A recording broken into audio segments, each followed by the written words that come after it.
আমরা সবাই মিলে আমাদের ভাই বোন শিশুদেরকে ওখানে মরার জন্য ছেড়ে দিয়েছি। এটাই সত্য কথা। এবং এর জন্য পুরা উম্মাকে জবাব দিতে হবে, পুরা উম্মাকেই জবাব দিতে হবে। সবচেয়ে বড় জবাব দিতে হবে আরবের নেতাদেরকে, আশপাশের যারা নেতা আছে এদেরকে, আরবের যে নেতারা আছে এদেরকে বিগত 70 বছর ধরে এরা যা যা করেছে এর উত্তর দিতে হবে, জবাব দিতেই হবে, কোনো উপায় নাই। আমাদেরকেও দিতে হবে, প্রত্যেক রাষ্ট্রপ্রধানকে দেওয়া লাগবে, যে লিখতে পারতো লিখে নাই তাকে দেওয়া লাগবে, যে বলতে পারতো বলে নাই তাকেও দেওয়া লাগবে, যার অস্ত্র দেওয়ার ক্ষমতা ছিল দেয় নাই তাকেও বলা লাগবে, যার মিলিটারি পাওয়ার ছিল সে চাইলে ওখানে ইন্টারভেন করতে পারতো সে করে নাই তাকেও বলতে হবে। আর যারা ওদের সাথে আতাত করে বন্ধুত্ব করেছে এরা তো মুনাফিক, টাটকা মুনাফিক, পাক্কা মুনাফিক। এরাই তো তারা যারা কাফেরদের সাথে জাহান্নামের তলদেশে থাকবে, মুসলিমদেরকে বাদ দিয়ে মুনাফিক ওই ইহুদি খ্রিস্টানদের সাথে বন্ধুত্ব করেছে। যে ইহুদি খ্রিস্টান না আমাদের ভাই বোনদেরকে মেরে এক ঝাঁঝরা করে ফেলাচ্ছে, আমি ওর সাথে বন্ধুত্ব করতে পারি? কি বলে আপনাদের ইমান? আর এই কথাগুলো কি উগ্রবাদী কথা হয়ে গেল না? এগুলো সত্যি কথা। আর সত্যি কথা বলার পরে কি হবে সেটা তো দেখার দরকার নেই, আল্লাহর কাছে আমাকে জবাব দিতে হবে, এটাই আমার ফিকির। তো যারা দোয়া করতে পারবে তারা যদি দোয়া না করে আল্লাহর কাছে জবাব দিতে হবে, যারা বলতে পারে যদি না বলে আল্লাহর কাছে অ্যান্সার দিতে হবে, যারা খাবার পাঠাতে পারতো তারা পাঠায় নাই আল্লাহর কাছে অ্যান্সার দিতে হবে। একটু ভেবে দেখেন না, আপনার যদি একটা বাচ্চা কখনো এমনি মারা যায় তাহলে আপনার কেমন লাগবে? আল্লাহ না করুক। একটা বাবার জন্য সবচেয়ে কষ্টের কোন সময়টা বলেন তো? নিজের সন্তানকে দাফন করা। আমরা তো কখনো করি নাই এটা, আমরা বুঝবো কিভাবে? যে ঘোমটাওয়ালা কিছু লোক বসে বসে অনলাইনে বলতেছে যে এগুলো ফিতনা, এটাই, ওরা কি কখনো নিজের সন্তানকে দাফন করেছে নাকি? কখনো কষ্ট স্বীকার করেছে নাকি? কখনো রিমান্ডে গিয়েছে নাকি? মায়ের খেয়েছে নাকি? কখনো জেল খাটছে নাকি? ও তো সুখে আছে, 3 বেলা খাচ্ছে দাচ্ছে, মাশাআল্লাহ, সুখে শান্তিতে জীবনযাপন। ও কি বুঝবে উম্মার কষ্ট? ও কি বুঝবে বাচ্চাদের কষ্ট, এই মা বোনদের কষ্ট? আর আমরা সর্বোচ্চ বলতে পারতেছি ব্যাস, কিন্তু সচেতনতা তো তৈরি করা দরকার। আপনার ছেলে যদি বলে ওখানে কি হচ্ছে, ওকে বলা উচিত, বাবা ওখানে কিছু শয়তান আছে, যে শয়তানগুলা আমাদের নিরীহ বাচ্চাদেরকে মেরে ফেলছে। তুমি যখন বড় হবা তোমাকে আল্লাহ পাক সামর্থ্য দিলে তুমি শয়তানগুলোকে মেরে ফেলিয়ে। বাচ্চাকে শেখানো উচিত।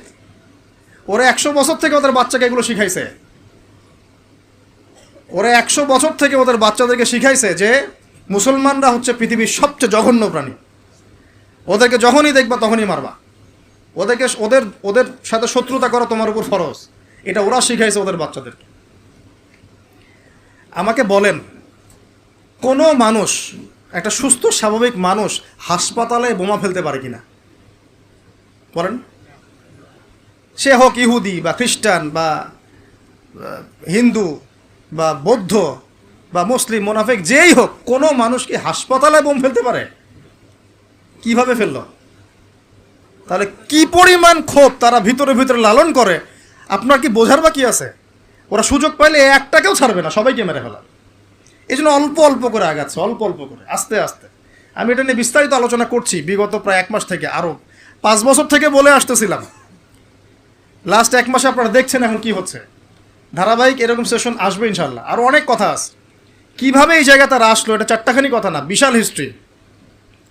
এমন অনেক সময় হয়েছে, এগুলো কিছুই না, এমন অনেক সময় হয়েছে 1 দফাতে 2.5 লক্ষ মানুষকে মেরেছে তারা ওই জায়গাতে, 1 দফাতে। 1940 সালের কথা বলছি, এক্স্যাক্টলি 1939 সালের জুলাইয়ের দিকের কথা, 1939 সালের দিকের কথা বলছি।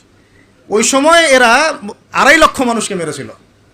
2.5 লক্ষ মানুষ আপনার কি মনে হয়? এভাবে যদি আমি পরিসংখ্যান দিতে থাকি এখানে আজকে 3টা 4টা বাজবে। আমার কাছে কিতাবও আছে রেডি করা, এবং ইনশাআল্লাহ আল্লাহ পাক চাইলে ওটা পাবলিশও হবে ইনশাআল্লাহ। তখন আপনারা বাসায় পড়ে নিয়েন, দেখেন কি হচ্ছে আসলে। তো মূল কথাটা হচ্ছে, ভাই আমি তো দোয়া করতে পারি, আমার তো করা উচিত, আমার ব্যথিত হওয়া উচিত, আমার কুনুতে নাজেলা পড়া উচিত। যদি আমার আরও বড় সামর্থ্য থাকতো অ্যাটলিস্ট ওখানে ত্রাণ পৌঁছানো উচিত ছিল, বা আরও যদি বড় ক্ষমতা আল্লাহ পাক আমাকে দিতেন তাহলে ওদের মুখের সামনে বলা উচিত ছিল এটা অন্যায়, জুলুম, এর প্রতিবাদে আমরা জাতিগতভাবে পাশে আছি ফিলিস্তিনিদের, এবং মুসলিম রাষ্ট্রগুলোর ঐক্যবদ্ধ হয়ে একটা ফোরাম গঠন করা উচিত ছিল এদের বিরুদ্ধে। কিসের শান্তি চুক্তি আর কিসের নেগোসিয়েশন? কোনো কথা আর বাকি আছে? এদের সাথে একটা ভাষাই বাকি আছে এখন, অস্ত্রের ভাষা, যুদ্ধের ভাষা। একটা ভাষাতেই কথা বলা বাকি আছে, আর কোনো ভাষাই নেই এদের সাথে কথা বলার। তুমি হাসপাতালে বোম ফেলে 600টা মুসলিম বাচ্চাকে হত্যা করে ফেলছো, তোমার সাথে কিসের কথা? একটা কথাই হতে পারে, সেটা হলো যুদ্ধের ভাষা, অথবা এই পুরো ভূমি থেকে তোমরা চলে যাবা পশ্চিমে। এটাই ছিল আমাদের ভাষা। কিন্তু বিগত ৭৫ বছর ধরে আমরা এগুলো করতে পারি না। একটা দুইটা বছর না রে ভাই, ৭৫ বছর ধরে আমরা এগুলো করতে পারি না। তো আমি এখানে গলা ফাটায় আমার আবেগ ঝেড়েও কী লাভ হবে তাও জানি না। অ্যাটলিস্ট আমরা আমাদের জবাবটা তো আল্লাহর কাছে দেওয়া লাগবে। আল্লাহ পাক আপনার অপারগতাও জানেন, আপনার সামর্থ্য সীমাও জানেন। আল্লাহ পাক দেখবেন এর মধ্যে থেকে আপনি কি করেছেন, দেখবেন কি না? তো এখন ভাই আমাদের কি এইসব মোবাইল, সেলফি, হাবি জাবি এগুলোই জীবন? না আমাদের কি চিন্তা করতে হবে? একটু চিন্তা করতে গেলে প্রথম সলিউশন পড়াশোনা করতে হবে, কোরআন পড়তে হবে। যে যাই বলুক কোরআন পড়লেই হয়ে যাবে, সেই হয়ে যাবে, সব কথা বাদ দেন, আপনি কোরআন পড়েন। যে যাই বলুক না কেন, আপনি কোরআন পড়তেই হবে, আপনাকে এর অনুবাদ আপনাকে পড়তেই হবে, তাফসির আপনাকে ঘাটতেই হবে, পাশাপাশি নবীর হাদিসগুলো আপনাকে পড়তে হবে। অবশ্যই কোনো না কোনো আলেমের সোহবতে থাকতে হবে। উদ্বাস্তুর মতো জীবনযাপন করবেন না এই 10 জন 20 জন সার্কেল নিয়ে। ওলামায়ে কেরামদের মধ্যে যারা হক্কানি ওলামায়ে কেরাম, তাদের কাছে এসে পরামর্শ করে চলাফেরা করবেন, যাতে আপনি বিভ্রান্তির শিকার না হন, পরামর্শ করতে পারেন। বাংলাদেশে কি আলেম ওলামার অভাব আছে? যত তাদের মধ্যে বিভক্তি থাক, যতই তারা একে অপরের সাথে কলুশনে থাক না কেন, যত দল থাক, তারপরেও আপনি ওলামায়ে কেরামের সাথেই থাকবেন। এবং হকপন্থী চিনে নেবেন। হকপন্থী আর মুনাফেক চেনার সবচেয়ে উপযুক্ত সময় কোনটা সেটাও বলে দিই। হকপন্থী ওলামায়ে কেরাম আর মুনাফেক যারা মুসলিম উম্মার ভিতরে কাজ করছে আমাদের মতো লেবাস পোশাকে, এটা চেনার, ফাইন্ড আউট করার সবচেয়ে শ্রেষ্ঠ সময় হচ্ছে উম্মার এই সংকটপূর্ণ সময়গুলা। উম্মার উপর যখন কোনো বিপদ আপদ, বালা মুসিবত, সংকট আসবে, আপনি এমনি বুঝতে পারবেন কারা মুনাফেক কারা হকের উপর আছে, যদি আপনার বিবেক থেকে থাকে, আপনার বুঝ থেকে থাকে। এরপরেও যদি না চিনতে পারেন, আপনি দাজ্জাল, অন্ধ, আপনি দাজ্জালের মতো এক চোখ অন্ধ। এই মাজলুমদের বিপক্ষেও বহু আলেম কথা বলে নাই বাংলাদেশে, বলে নাই? তা আপনাকে আমি আর কিভাবে চিনাবো, কিভাবে চোখে আঙ্গুল দিয়ে চিনাবো যে আসলে কারা হকপন্থী কারা বাতিলপন্থী?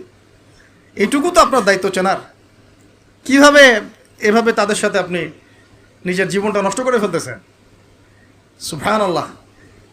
আল্লাহ পাক আপনাদেরকে হেফাজত করুন, সঠিক পথে রাখুন, ওলামায়ে কেরামের সোহবতে থাকবেন, হকপন্থী ওলামায়ে কেরাম। আর ভাই প্রতিদিন যে সুন্নাহগুলো আছে এগুলো আমল করেন, নিজের উপর একটা সংশোধন নিয়ে আসেন। আল্লাহ পাক ততক্ষণ পর্যন্ত আমাদেরকে বিজয় দিবেন না যতক্ষণ না আমরা পরিপূর্ণ ইসলামে প্রবেশ করতেছি। আর পরিপূর্ণ ইসলাম মানে কি শুধু জুমার নামাজ পড়া, শুধু ঈদের নামাজ পড়া? আমাকে বলেন, আপনারা তো জানেন সব কিছু। পরিপূর্ণ ইসলাম মানে কি? 5 ওয়াক্ত নামাজ তো আপনাকে পড়তে হবে। আল্লাহ যদি তৌফিক দেন, সামর্থ্য দেন, তাহাজ্জুদও পড়তে হবে, চেষ্টা করতে হবে, নফল আমল বাড়াই দিতে হবে, জিকির আজগার, তেলাওয়াত, তাসবিহ, তাহলিল বাড়াই দিতে হবে, আল্লাহর কাছে কান্নাকাটি বাড়াইতে হবে, ফিতনা থেকে দূরে আসার চেষ্টা করতে হবে, এই জগতের মোহ ছাড়তে হবে। যতটুকুতে আমার জীবন চলে যায় বাস এতটুকুতেই। আমি এইভাবেও বলতেছি আপনাদেরকে এখন সরাসরি, নিজেদের আপনজনদের মধ্যে, পরিবারের মধ্যে, বংশের মধ্যে কেউ যদি আপনাকে দিনের পথে চলতে বাধা প্রদান করে, ফিতনা সৃষ্টি করে, আপনি তার থেকেও নিজেকে সরা রাখবেন। কারণ দিন আপনার, জীবন আপনার, মানে দিন আমার, জীবন আমার, ইহকাল আমার, পরকাল আমার, জবাব আমার। আমার অন্য কারো দ্বারা প্রভাবিত হয়ে দিন নষ্ট করা যাবে না, যাবে? অনেক সময় হয় না, আমাদের বংশে, পরিবারে, কাছের অনেক মানুষ আপনাকে দিনের পথে চলার ক্ষেত্রে প্রতিবন্ধকতা সৃষ্টি করতেছে। আমি বলতেছি না ওদের সাথে আপনি সম্পর্ক নষ্ট করে দেন, কাট অফ হয়ে যান, এটা বলতেছি না। বলতেছি আপনি ইসলামিক দূরত্ব মেনটেন করেন, আপনি নিজেকে নিয়ে থাকেন, আপনি আল্লাহকে নিয়ে থাকেন। এক আল্লাহই আপনার জন্য যথেষ্ট, ইনশাআল্লাহ। কাউকে লাগবে না, ইনশাআল্লাহ। কেউ যদি না থাকে, এক আল্লাহই আপনার আমার জন্য যথেষ্ট। এটা কি বিশ্বাস করেন কিনা? এই আল্লাহ পাকই আমাদেরকে বাঁচিয়ে রাখছেন, আল্লাহ পাকের হাতেই আমাদের জীবন, আল্লাহ পাকই আমাদেরকে খাওয়ান। আল্লাহ থাকলে কিচ্ছু লাগে না। আর যারা আল্লাহ নাই, সারা দুনিয়া মিলেও তাকে সুখ দিতে পারবে না, তার কিছুই করতে পারবে না। এখন আসলে আমাদের সাথে আল্লাহ আছে কি না একটু নিজেরাই বুঝতে পারবো। আসলে আল্লাহ পাকের সাথে আমার সম্পর্ক কেমন? আল্লাহ বলে ডাকলে বা আল্লাহর কাছে দোয়া করলে কি আমার ভিতরে কোনো অনুভূতি আসে কি না? রাসূল সাল্লাল্লাহু আলাইহি ওয়াসাল্লামের নাম আসলে আমার ভিতরে কোনো অনুভূতি আসে কি না? বুঝবেন ইনশাআল্লাহ, এটা আপনার আস্তে আস্তে বুঝে যাবেন। তাহলে নিজের তাজকিয়ার দিকে ফোকাস করেন, এবং তাজকিয়া অর্জন করার জন্য অবশ্যই সোহবত লাগে। যারা আত্মশুদ্ধিতে পরিপূর্ণ মানুষ, এই মানুষগুলোর সাথে পরামর্শ করে চলবেন। আর নিজের দিন পালন করেন, দিনটাকে আর বিভক্ত হতে দিবেন না। যারাই বিভক্তির দিকে নিয়ে যায় এদেরকে বয়কট করবেন, মিশবেনই না এদের সাথে। বরং আমি বলছি, বাংলাদেশে এমনিই তো শত শত দল হয়ে গেছে, এখন আপনি নিউট্রাল থাকবেন, নিজেকে বায়াসড করবেন না, নিউট্রাল থাকবেন। নিউট্রাল মানে নিরপেক্ষ। নিরপেক্ষ থেকে আপনি দেখবেন যে আসলে কার মধ্যে হকটা বেশি আছে। এরপর আপনার বুঝ অনুযায়ী কোরআন সুন্নাহর সাথে মিলিয়ে ওলামায়ে কেরামের পরামর্শে যেদিকে তারা আপনাকে হেদায়েতের পথে নিয়ে যাবেন সেই পথে আপনি চলেন, ইনশাআল্লাহ আপনি ঠিক পথে থাকবেন। এই জন্য আমি একা একা থাকতে নিষেধ করি। ওলামায়ে কেরামদের সাথে পরামর্শ করে চলবেন এবং ঐক্যবদ্ধ জীবনযাপন করবেন। আর কিছু ভাইয়ের মধ্যে যদি খারাপ কিছু থাকে তাদেরকে একদম আন্ডার এস্টিমেট করে ধুয়ে রেখে দেওয়ার দরকার নেই। কারণ যার মধ্যে খারাপ কিছু আছে ওর মধ্যে ভালোও কিছু আছে। খোলা মনে ভালোগুলো নিয়ে নেবেন, খারাপগুলো আপনি ছেড়ে দিবেন। এখন বলতে পারে আপনি কিভাবে বুঝবেন ভালো কোনটা খারাপ কোনটা? নিজে পড়বেন, নিজে জ্ঞান অর্জন করবেন, আল্লাহ পাক বিবেক দিয়েছেন, বোঝার চেষ্টা করবেন এবং আলেমদের সাথে পরামর্শ করবেন। ব্যাস, আল্লাহ পাক এরপরে আপনাকে যে পথে নিয়ে যাবেন ইনশাআল্লাহ সেই পথে আপনি চলবেন। উম্মার বিভক্তি বাড়াবেন না। এরপরে যখন অর্থনীতির মধ্যে ঢুকবেন, ব্যবসা বাণিজ্য, রিজিক, চাকরি বাকরি, জান চলে গেলেও হারাম খাবেন না ইনশাআল্লাহ। আল্লাহ পাক তৌফিক দান করে, আপনাকে তৌফিক দেখ, আমাকেও তৌফিক দান করে। কারণ আমরা সবাই হারাম খাচ্ছি অ্যাভেলেবল, আমি নিজেও ফিল করি। হারাম না খেলে আমাদের দোয়া কবুল হইতো। দোয়া যে কবুল হচ্ছে না বোঝেন নাকি? কাবা ঘরে দোয়া হচ্ছে বিগত প্রায় 40-50 বছর থেকে, আল্লাহ ফিলিস্তিনকে মুক্ত করে দাও, মুসলিম ভাইদেরকে সাহায্য করো, নুসরা নাজিল করো। আপনি দোয়ার কি বরকত দেখতে পারতেছেন? দোয়ার কি ইম্প্যাক্ট পড়তেছে? রিজিক হারাম, রিজিক অনেক সময় হারাম হয়ে যাচ্ছে আমাদের। এমনকি হজের মতো মৌসুমে, উমরার মতো মৌসুমে আমরা যে গোশতগুলো খাচ্ছি বাইরে, যেগুলা, এগুলো যে কতটুকু আল্লাহর নামে জবাই করছে আল্লাহ ভালো জানে। ভাবতে হবে তো, এগুলা পারতেছি না। আমি সত্যি বলতেছি যে আমরা হালাল খাইতেও পারতেছি না মনে হয়। চেষ্টা করতে হবে 100% হালালের উপর থাকার জন্য। যদি আল্লাহর নামে জবাই না করা হয় সেটা কি হালাল হবে? যদি আমার টাকার মধ্যে সুদ থাকে হালাল হবে? যদি আমার টাকার মধ্যে ঘুষ থাকে হালাল হবে? বাংলাদেশের লক্ষ লক্ষ মানুষ নামাজ পড়ে মসজিদে, ঘুষখোর। বাংলাদেশের লক্ষ লক্ষ না, কোটি কোটি মানুষ মসজিদে নামাজ পড়ে, মুসল্লি সুদখোর। অনেক মসজিদ কমিটি আছে সুদখোর। ভাই আমার কথা বলতে কোনো ভয়ে কাজ করে না, আর আমি কারো পরোয়া করি না, সত্য কথা বলতে, এক আল্লাহ ছাড়া। বাংলাদেশে লক্ষ লক্ষ মানুষ আছে মসজিদে, নামাজ পড়ে, সুদখোর, ঘুষখোর, দুর্নীতিবাজ, করাপ্টেড। আমাদের কথা বলছি, দাড়ি টুপিওয়ালা মানুষ, আমরা বহু দাড়ি টুপিওয়ালা মানুষ আছি, সমাজে চলাফেরা করি, আমাদের রিজিক ঠিক নেই, হারাম খাচ্ছি। দোয়া কবুল হবে না। আল্লাহ পাক আমাদেরকে হারাম থেকে বাঁচান, হারাম থেকে বাঁচান। এরপর পরিবার যখন গঠন করতে যাবেন, ভুল করে পরিবারে অনইসলামিক কোনো মতাদর্শকে স্থান দিবেন না। পরিবারের বউ বাচ্চা যেন পর্দা করে, খেয়াল রাখতে হবে। বিয়ে শাদী করার সময় খেয়াল রাখতে হবে কোন মেয়েটাকে বিয়ে করছেন। একটা মেয়ের বাহ্যিক সৌন্দর্য সব কিছু না, 3 মাস 4 মাস খুব মজা লাগবে, তারপর দেখবেন যখন আসল লাইফে আমরা ঢুকে যাই তখন দেখবেন দায়িত্ববোধটাই সবচেয়ে বড় কথা হয়ে দাঁড়ায়। এই রওনাক চলে যাবে, দিনদারিতা না থাকলে এই রওনাক চলে যাবে। মেয়ে দিনদার কিনা এটা দেখবেন সবার আগে। দিনদার হলে যদি একটু গায়ের রং কালো হয়, বিয়ে করে ফেলেন, বিয়ে করে ফেলেন। বিয়ে তো কঠিন করে ফেলছে সমাজ, জেনা সহজ হয়ে গেছে। মোস্তফা কামাল আতাতুর্ক যখন ক্ষমতায় আসছিল না, আমি সংবিধান চেক করলাম আজকে পড়তে পড়তে এক জায়গায়, ওই সময়কার সংবিধান তুরস্কের। মোস্তফা কামাল আতাতুর্ক যখন 1918 সালের পরে ক্ষমতায় আসছে, ওকে তো ক্ষমতায় বসাইছে ব্রিটেন। এ তো জানেন হিস্ট্রিটা, আপনারা অনেকে জানেন যারা পড়াশোনা করেন। তো ওর সংবিধানে লিখেছে যে একাধিক বিয়ে করা হারাম, আর অমুসলিম নারীকে বিয়ে করাও বৈধ। নাউজুবিল্লাহ, সব উল্টাই দিছে। আমাদের সমাজে এখন ওইরকম চিত্র দেখা যাচ্ছে যে আপনি 17 বছরে বিয়ে করতে পারবেন না, কিন্তু 17 বছরে আপনি জেনা করছেন। আল্লাহ মাফ করুক, বাংলাদেশে 17 বছর বয়সে জেনা করা ছেলে মেয়ের অভাব আছে?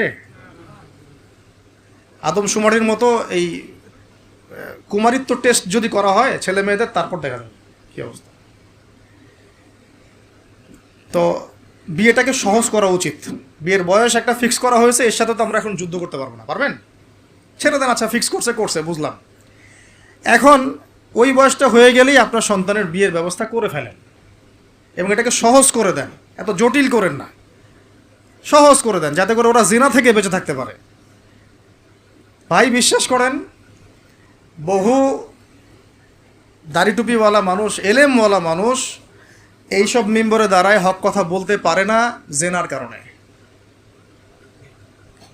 জেনার কারণে এই যে আমরা চলাফেরা করতেছি না, চোখের জেনা তো হচ্ছে অ্যাভেলেবেল, অনেক সময় মনেরও জেনা হয়ে যাচ্ছে। মনে খারাপ চিন্তা চলে আসতে পারে না, দেখবেন মনের নূরটা নষ্ট হয়ে যায়, তখন আপনার ইমানের ওই তেজটা কাজ করে না। ভালো করে খেয়াল করে দেখবেন, যখন মনের মধ্যে এই নূরটা নষ্ট হয়ে যায়, কিছু একটা নগ্ন মেয়েকে দেখে ফেলছেন বা একটা মেয়েকে দেখে আপনার অ্যাট্রাকশন তৈরি হয়ে গেছে, হতে পারে, কিন্তু হতে পারে, আমরা তো ফেরেশতা না, হতেই পারে, তখন দেখবেন মনের মধ্যে নূরটা নষ্ট হয়ে যায়। ওই সময় আপনি কিন্তু এই ইমানের এই জাজবাটা শো করতে পারবেন না। তখন নবী সাল্লাল্লাহু আলাইহি ওয়াসাল্লাম বলেছেন, তখন যদি বাসায় স্ত্রী থাকে তোমরা স্ত্রীর কাছে চলে যাবা, নিজের প্রয়োজন মিটাই নিবা, তাহলে এই শয়তানি মন থেকে চলে যাবে। এখন তো বিয়ে কঠিন, এটা মিটাবে কীভাবে? অনলাইনে ঢুকলেই দেখবেন আপনি নগ্নতা নগ্নতা নগ্নতা। এই ছেলে পেলে আমাদের সাথে যারা ঢাকায় থাকে এরা যাতে আরও জানে কী আছে ওখানে, কী হয়। ছেলে ছেলে নাই আর মেয়ে আর মেয়ে নাই, মেয়ে আর মেয়ে নাই, ও নিজে ছেলে।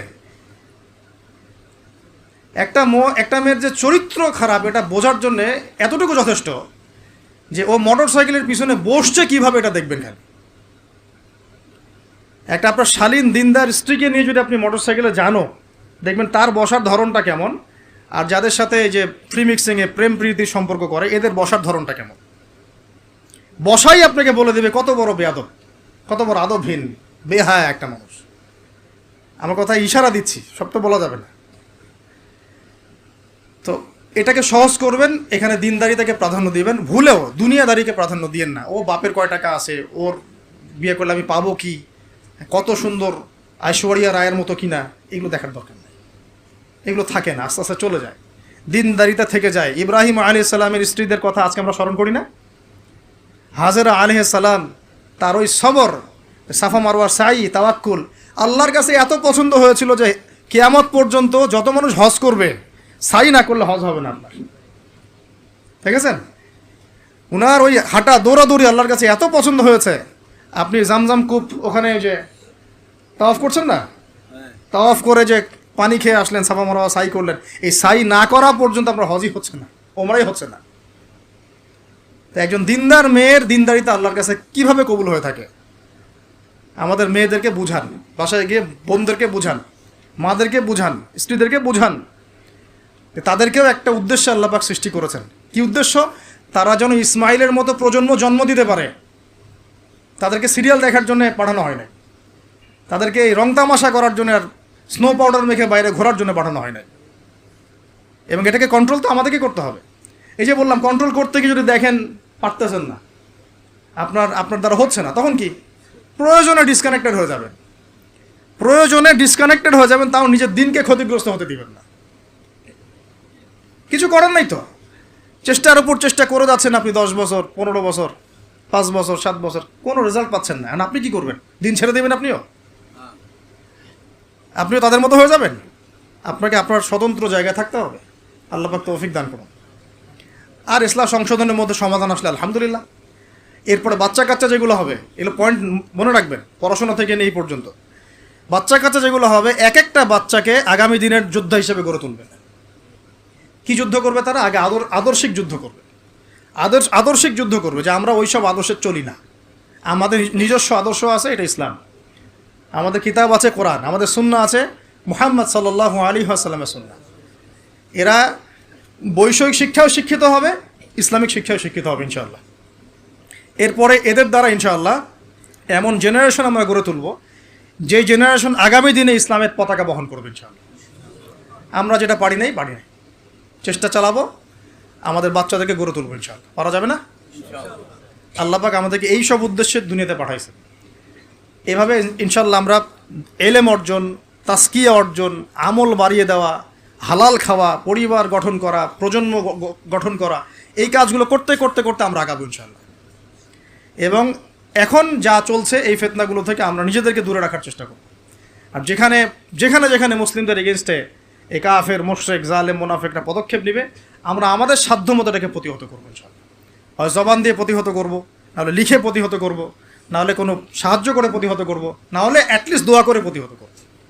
কিছুই নাই, কমপক্ষে কী করবেন? দোয়া করবেন। কিছু নাই, কমপক্ষে দোয়া করবেন। কিন্তু কোনো অবস্থাতেই আত্মসমর্পণ করবেন না এদের সামনে। ওদের সামনে কোনো অবস্থাতেই জালেমের সামনে হাঁটু গেড়ে দিবেন না। বা মাথা উঁচু করে বাঁচবো ইনশাল্লাহ, মাথা উঁচু করে মরবো ইনশাল্লাহ।